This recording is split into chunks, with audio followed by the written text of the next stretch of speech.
ओम शांति शांति शांतिः सपर्यगाच्छुक्रम आकायम अवर्णम् अस्नाविरं शुद्धम् आपापविद्धमः कविरमनिषि परिभूस्वयंभूरयात्ययथ्योरोत्थान व्यदधात् शाश्वतीभ्यः समाभ्यः।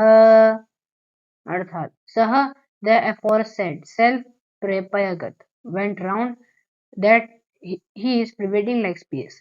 Sukram white, that is radiant, bright. Akhyam means bodiless, that's without the subtle body. Avarnam not to be wounded. Sniv vain.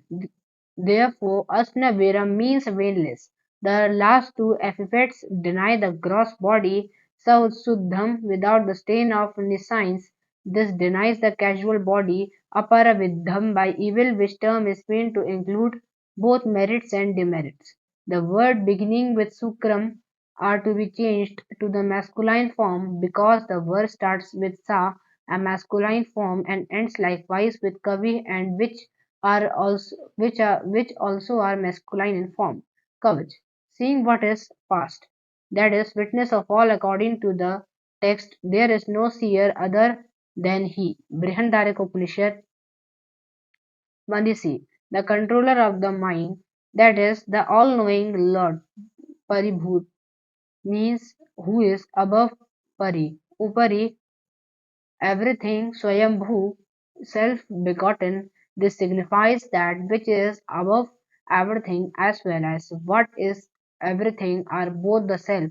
Such a Lord, always free, being of all knowing, has allotted duties, Arthan, according to past deeds, which are instrumental in yielding fruit in this life. That is, has appropriately distributed them. Yathas, yathastaha, being derived from yathastatha, means according to facts, sasvabhyah, permanent sambhayah, that is among creators going by the name of time. सह पूर्वोक्त आत्मा पर्यगात परिश्रम परिभ्रमण किया अर्थात वह अंतरिक्ष की भांति व्याप्त है। शुक्रम श्वेत अर्थात दीप्तिमान उज्ज्वल।